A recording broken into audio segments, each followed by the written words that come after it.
Hey everyone, I'm here with Mark Coates, executive producer on the game Ori and the Blind Forest. Now Mark, we have discussed this game very many times on our show. Tell us a little bit about what you've done with this game. Yeah, so Ori and the Blind Forest is an action-adventure platforming game. And so that's a mouthful, but a lot of people kind of refer to these sort of games as Metroidvania-style games. So we worked with Moon Studios to develop the game.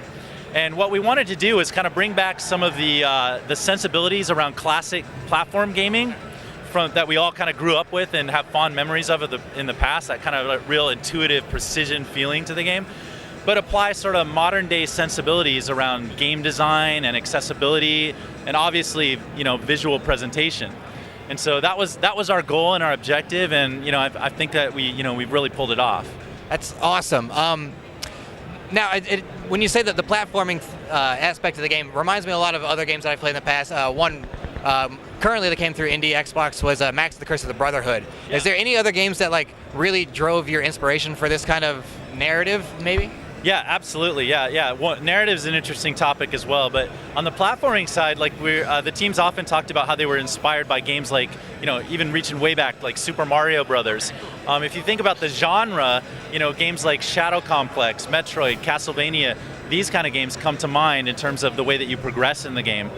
So those are more the type of games that the team talks about, and then a lot of people draw parallels to games, more modern day games like Shadow Complex, Super Meat Boy.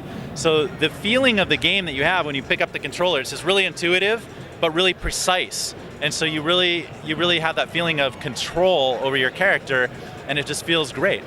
And what makes Ori and the Blind Forest stick out from other platformers that are available right now? What's gripping me in? Because I know there's a strong narrative, and the trailer they showed up at E3 is kind of an emotional one, and I can definitely get the feeling that I'm going to be gripped in from the story, maybe even from the start. So what's the driving force behind Ori and the Blind Forest?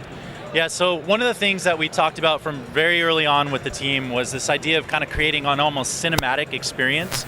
And so Moon Studios talks a lot about how they've been inspired by Japanese anime, also sort of like telling tales through movies, especially animated movies, and so allegorical tales. So things like Disney comes to mind, with the Lion King and things like this. And so, yeah, a lot of time was spent developing the characters that you meet in the game, plus the characters that you play, Ori and Sign in the game, and then creating a tale, an interesting tale, and weaving that directly into the world, the fully realized world that you play within. And so I would say that more so than many other games in the genre, the story and narrative of the game is a big part of the experience.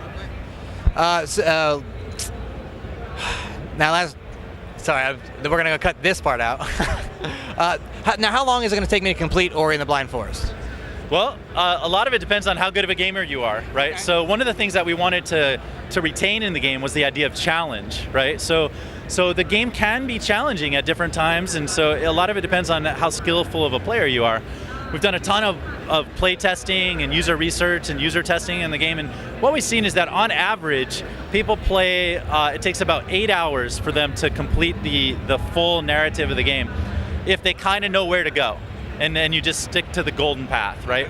But one of the cool things about this style of game is that, and when you look at the game, it's just so beautiful, you kind of want to explore every nook and cranny and find everything in the world, and so most people actually take longer than that to play. Awesome. Well, Mark, thank you very much. Ori looks like a beautiful game, and I can't wait to check it out. And this release is very soon, all right? Yes, it's coming out next week on March 11th. So yeah, check it out. And thanks so much for stopping by and checking out the game. Not a problem. March 11th, Ori and the Blind Forest on Xbox One. Definitely check it out.